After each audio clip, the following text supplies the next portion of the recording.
Can I tell you why I love this question? Because for about 80% of the stem, the NBME lets you feel incredibly confident. And then they quietly pull the rug out from under you. Watch this.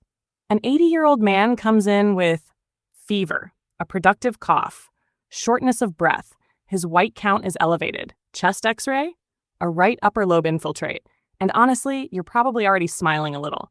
Okay, community-acquired pneumonia. Easy. Case solved, right? Not so fast, because the examiner keeps talking. And whenever the stem keeps talking after you've already made the diagnosis, I immediately get suspicious. Why?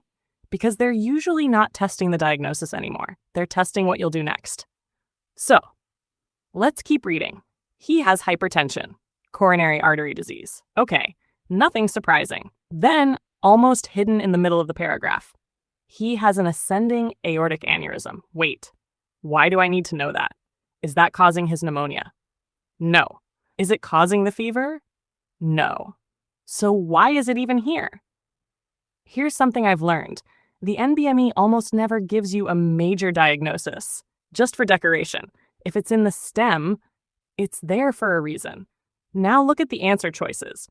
They're all antibiotics, and honestly, more than one of them could treat community-acquired pneumonia. So this isn't a question about what works, it's a question about what's safest for this patient. That's a completely different question. Then you see it. Levofloxacin, a fluoroquinolone. And suddenly, that aneurysm makes perfect sense. Here's the pearl the NBME wants you to remember.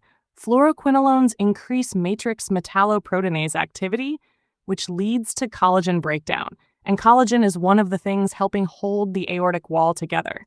So if someone already has an aortic aneurysm, using a fluoroquinolone can increase the risk of aneurysm expansion, dissection, or even rupture.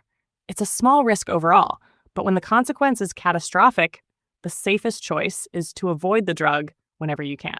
And once you know this mechanism, a bunch of other board questions suddenly connect, because collagen isn't just in the aorta, it's in tendons too.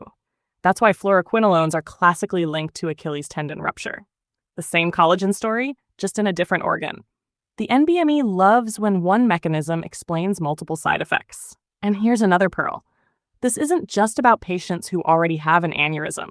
Be extra careful in patients with Marfan syndrome, Ehlers-Danlos syndrome, significant atherosclerotic disease, or poorly controlled hypertension, because they're already at higher risk for aortic disease. Here's the takeaway I hope you remember.